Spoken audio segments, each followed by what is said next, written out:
आप में से कई सारे लोगों का सवाल आ रहा है कि एफआईआईज भी खरीद रहे हैं, डीआईज भी खरीद रहे हैं, फिर मार्केट गिर क्यों रही है? मार्केट बढ़ क्यों नहीं रही है? उछाल क्यों नहीं आ रहा है मार्केट के अंदर में? तो देखिए, पहली बात तो यही क्लियर है कि मार्केट अभी के टाइम पे गिर नहीं रही है, मार्केट तो ऊपर ही आई है। 11 अप्रैल मतलब इधर वाली गिरावट जो हुआ था, उसके बाद 11 अप्रैल से 29 अप्रैल तक तो रिकवरी हुई है, 8-10% मार्केट ऊपर भी ही आ गया है। या फिर अगर 2-3 मार्च के आसपास जो बॉटम बना था, वहां से भी हम देखते हैं तो मार्केट मतलब 10-12% ऊपर ही आ गया है। तो मार्केट ऊपर तो आ रहा है, लेकिन आप जो खोज रहे हो कि सडनली एक ही दिन में पूरा 10% 15% बढ़ जाए, वो नहीं होगा।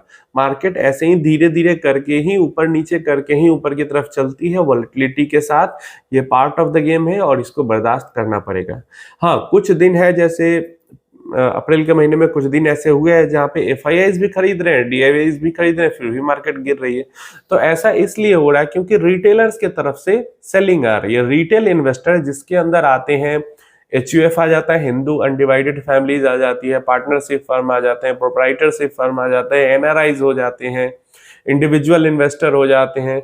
ये सब मिला के लगभग इक्विटी मार्केट के अंदर में 8% के आसपास होल्ड करते हैं, जो ये डायरेक्टली इन्वेस्ट करते हैं स्टॉक मार्केट में, और ये कर रहे हैं सेलिंग।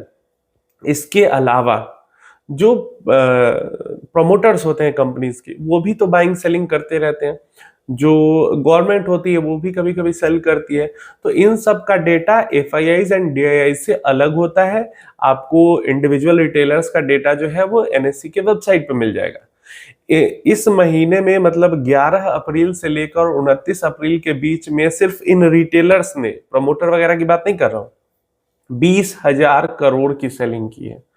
सिंगल डे में 28 अप्रैल को 5400 करोड़ की सेलिंग रिटेलर्स ने की। तो रिटेलर्स की तरफ से भर भर के सेलिंग आ रही है।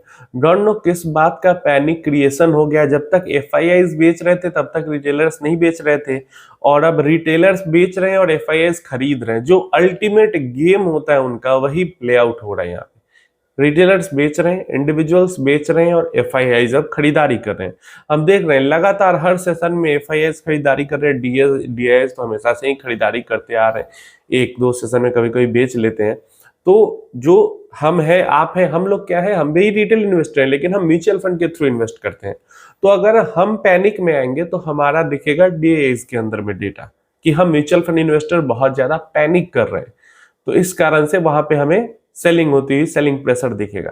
लेकिन डीआईआईज की तरफ से हमें सेलिंग प्रेशर नहीं दे रहा है। डीआईआईज तो उल्टा, डीआईआईज छोड़ दो, इंश्योरेंस कंपनी छोड़ दो, पूरा डीआईआईज के अंदर में सिर्फ म्यूचुअल फंड्स की बात करते हैं, उसके अंदर में भी सिर्फ एक्टिव फंड्स की बात करते हैं। तो सुबह में मैंने वीडियो बना के बताया आपको कि 15 ईयर्स के हाई पे है। तो म्यूचुअल फंड्स के पास कैश की कोई कमी नहीं है, म्यूचुअल फंड्स के तरफ से कोई सेलिंग नहीं आ रही। रिडम्पशन का मार्केट अगर मान लो यहां से 10% गिरती है, तो भी रिडम्पशन का प्रेशर म्यूचुअल फंड्स पे नहीं आने वाला, क्योंकि बहुत ज्यादा कैश होल्ड करके वो पहले ही बैठे हुए हैं। अगर यहां से मार्केट और गिर जाती है तो उनके लिए और ज्यादा गोल्डन अपॉर्चुनिटी हो जाएगी। जो भी प्रेजेंट मार्केट में जो दिक्कतें, प्रेशर जहां से जनरेट हो रहा है, वो रिटेल इन्वेस्टर की तरफ से ही हो रहा है। एचएनआईज, अल्ट्रा एचएनआईज हैं, वही लोग अभी ज्यादा एक्टिव मार्केट के अंदर में हो रहे हैं।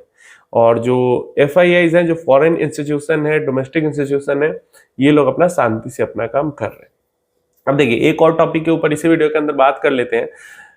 फरवरी के महीने में बहुत ज्यादा पैनिक, सबसे ज्यादा पैनिक, मतलब अभी तक अगर मैं पिछले 2 साल की बात करूं, 2022 में हुआ था, लेकिन 23 की बात करते हैं, 24 की बात करते हैं, उसके बाद 25 आ गया। तो 23, 24 और 25 जो अभी तक बीता है, सबसे ज्यादा पैनिक जो क्रिएशन हुआ है वो फरवरी के महीने में हुआ है।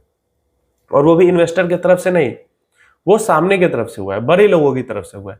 2 नाम, एस नरेन जो कि सीआईओ है आईसीआईसीआई म्यूचुअल फंड्स के, और शंकर शर्मा जो कि बहुत बड़े इन्वेस्टर हैं, तो बहुत पैसा बनाया स्टॉक मार्केट से। इन दोनों ने मिलके बहुत ज्यादा पैनिक क्रिएशन किया है स्टॉक मार्केट के अंदर में फरवरी के महीने में। स्टॉक मार्केट तो छोड़ो, म्यूचुअल फंड इन्वेस्टर के लिए पैनिक क्रिएशन किया है। मतलब मुझे लगता है बहुत सारे इन्वेस्टर ने अपना बहुत सारा पैसा निकाल लिया होगा सिर्फ इन दोनों की बात सुन के। एक कह रहे हैं स्मॉल कैप एग्जिट मारो, मिड कैप एग्जिट मारो, लार्ज कैप में डालो। एक कह रहे हैं कि मार्केट ही छोड़ के भाग जाओ, मार्केट को ही एग्जिट कर दो, 5 साल बाद आना, 5 साल तक कोई पैसा नहीं बनेगा। और बहुत ही भयावह सिचुएशन फरवरी के महीने में बना था। उम्मीद मुझे लगता है कि आप लोगों में से भी कुछ लोगों ने कमेंट उस टाइम पे किया था, आप लोगों में से कुछ लोगों ने एग्जिट कर दिया होगा। अभी की सिचुएशन क्या है?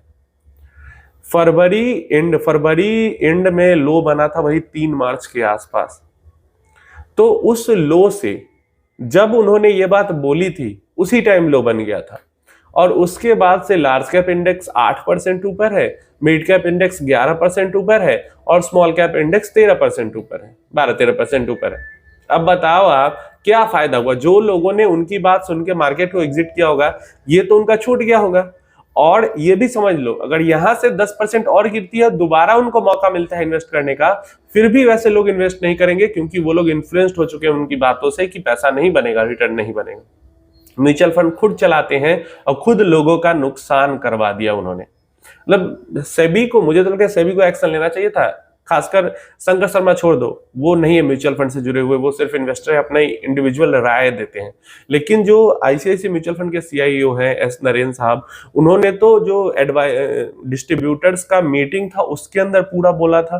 तो उनके ऊपर तो डेफिनेटली एक्शन होना चाहिए कि किस बेसिस पे क्यों उन्होंने इस तरीके की बातें की थी।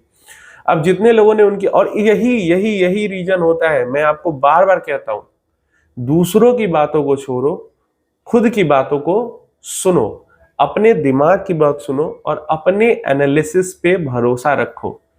आपकी एनालिसिस ऐसा कहती है कि अगले 5 साल तक रिटर्न नहीं बनेगा, आपकी एनालिसिस कहती है कि अगले 5 साल तक जीडीपी ग्रोथ नहीं होगा या डी ग्रोथ में चली जाएगी हमारी कंपनी, हमारी कंट्री।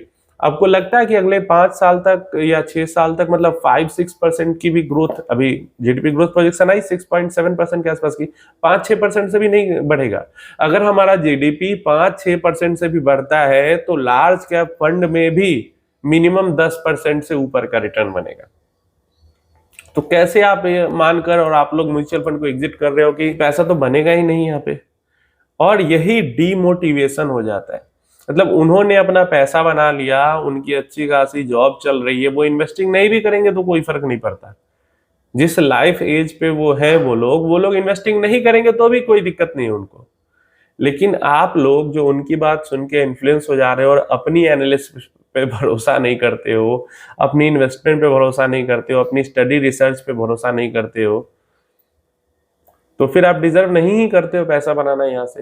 मतलब शुद्ध 10 से 12% का रिटर्न आपका छूट गया, और आगे दोबारा मौका देती है तो देखना आप लोग क्या करोगे, आपको डालना है या नहीं डालना है।